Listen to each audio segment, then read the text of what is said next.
il fut l'arbitre de la guerre. Cette victoire décisive allait conduire au triomphe de la Révolution et de l'indépendance américaine. Cette victoire scella à jamais l'amitié entre le peuple américain et le peuple français. Il y a un peu plus de 67 ans, sur ces côtes de Provence, 2 mois après l'opération en Normandie, des centaines de milliers de combattants français et américains débarquaient pour prendre l'ennemi nazi en tenaille.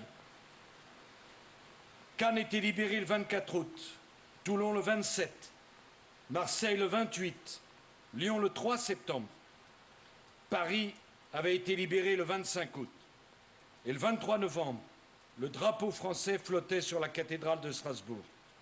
Sur les plages du Var et lors de la campagne de Provence, aux côtés de 7000 de leurs camarades français tués au combat, 3000 soldats américains donnèrent leur vie pour que revive la France. Eh bien, Monsieur le Président des États-Unis d'Amérique, la France n'oublie pas. La France n'oubliera jamais ces jeunes Américains qui sont venus mourir sur la terre de France pour nous libérer. Nous leur devons une partie de notre liberté.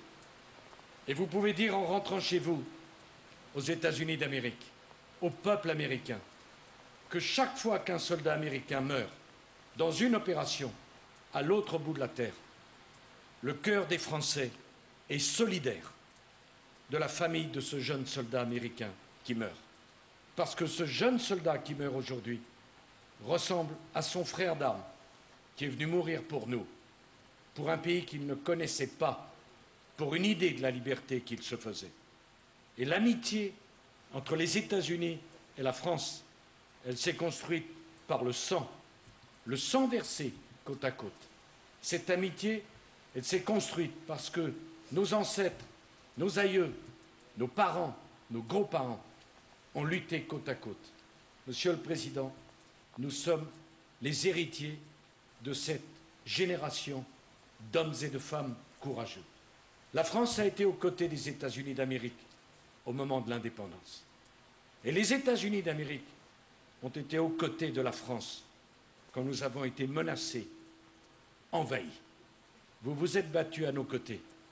Et c'est pour ça qu'aujourd'hui, je peux dire en tant que chef de l'État français que l'amitié entre la France et les États-Unis d'Amérique, elle est indéfectible. Elle est indestructible. Vous avez avec un ami solide, un ami indépendant, un ami qui a ses idées, qui a son tempérament, mais un ami indéfectible. Et Monsieur le Président, je voudrais vous dire une chose pour vous. Ici en France, pour nous, vous n'êtes pas simplement le président des États-Unis d'Amérique.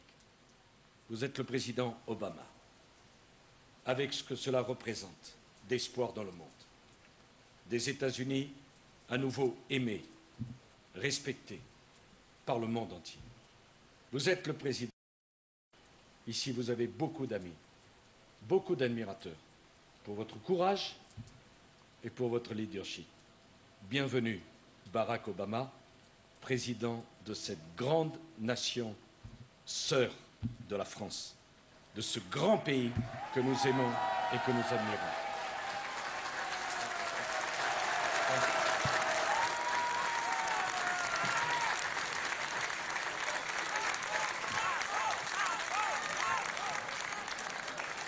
Good afternoon. Bon après-midi.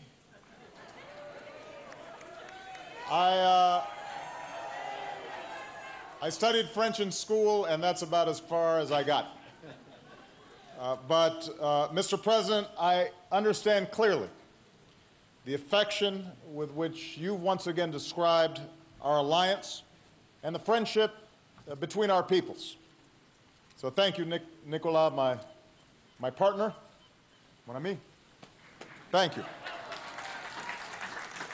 To Generals Puga and Estrat and members of the French Armed Forces, to Mayor Brochon and the people of Cannes, thank you for your wonderful hospitality and the beautiful weather that I'm enjoying here today.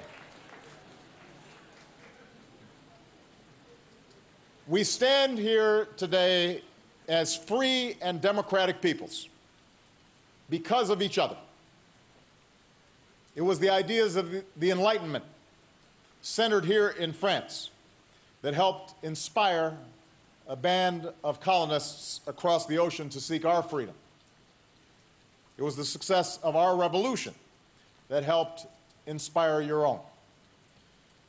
In our founding documents, we pledge ourselves to the same inalienable rights and to the truth that all men and women are created equal. We are societies where our diversity is considered a strength, where you can become president even if your name is Obama or Sarkozy. We live by a common creed: life, liberty, and the pursuit of happiness, liberté, égalité, fraternité.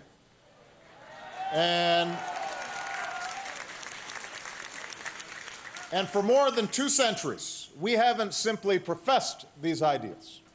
We have preserved them by serving together and by sacrificing together. And not far from here is the hometown of Admiral de Grasse, who helped Americans secure our independence. Here at this memorial, we recall our shared sacrifices in the trenches of the First World War. And just as President Sarkozy and I have honored those who fell at Normandy, let it also be remembered that American and Free French forces stormed the beaches of this southern coast. And not far from here, at Rome, some of them rest in peace in the land that they liberated. Nor have we simply defended these ideals for ourselves. Together, we have stood up for our ideals around the world. And today we pay special tribute to all those who have served and given their lives, French, American, and forces from our allies and partners, so that Afghanistan will never again become a haven for those who would attack us. They have sacrificed to keep us all safe, and we honor them all. We saw this same solidarity most recently in the mission to protect the Libyan people. When the old regime threatened to massacre on a horrific scale, the world refused to stand by. The United States was proud to play a decisive role, especially in the early days, taking out Libyan air defenses and conducting precision strikes that stopped the regime in its tracks. But at the same time, this mission showed us why NATO remains the world's most effective alliance. We acted quickly, in days, the fastest mobilization in NATO history. And whether contributing forces or command staff, every single one of NATO's 28 members played a role. 18 nations, including Arab states, provided forces. And in a historic first, our NATO allies, including France and especially the extraordinary leadership of President Sarkozy, helped us to conduct 90% of our strike missions. 90%. So that showed more nations bearing the burdens and costs of peace and security. And that's how our alliance must work in the 21st century. In this mission, French and American soldiers, airmen, naval officers served shoulder to shoulder. The commanders who planned and executed this complex operation. The pilots who prevented a massacre in Benghazi. The tanker crews from bases here in France who sustained this operation. The airmen who delivered life-saving aid. The sailors and Marines who enforced the arms embargo at sea. In fact, American pilots even flew French fighter jets off a French aircraft carrier in the Mediterranean. Allies don't get any closer than that. And thanks to their extraordinary service, the last air mission over Libya ended on Monday, and that operation ended in giving the Libyan people the opportunity to live with freedom and democracy. And I might add, we succeeded in bringing every single one of our service members back safely, which is a remarkable achievement. Every man and woman in uniform who participated in this effort can know that you have accomplished every objective. You saved the lives of countless Libyan men, women, and children.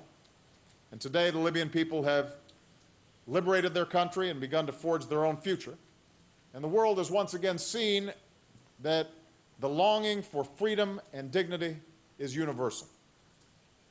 Now, thousands of personnel made this operation a success, but we are honored to have some of them join us today. And I would ask you in joining me in saluting Admirals Jim Stavridis and Sam Locklear, as well as General Ralph Jodis, and all our service members who are here for a job well done.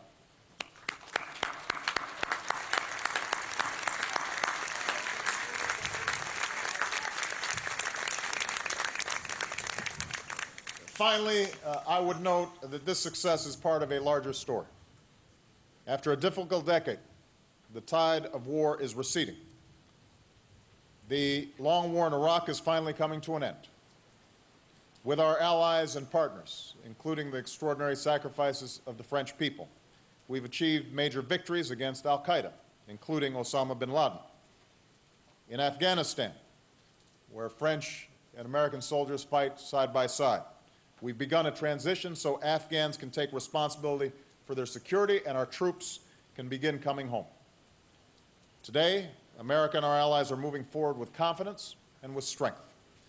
And these men and women in uniform carry on a legacy that I actually can see from the windows of the White House. In one direction, there is the monument to Washington. In the other, a statue of Rochambeau, who served so well at Washington's side. And at the base of that statue are words Washington expressed to his friend after the Revolutionary War in America was won. And I've shared these words with President Sarkozy on one of our visits. So I want to conclude with them this afternoon because they capture the spirit that we celebrate today. This is what Washington said to his dear friend from France. "We are fellow laborers in the cause of liberty, and we have lived together as brothers should do, in harmonious friendship." President Sarkozy, ladies and gentlemen, members of the armed forces of France and the United States, for more than 2 centuries we have stood together in friendship. And because of our unwavering commitment to the cause of liberty, I'm confident that we'll continue to stand together, strong and free, for all the centuries to come. So vive la France, God bless America, and long live the alliance between our two great nations.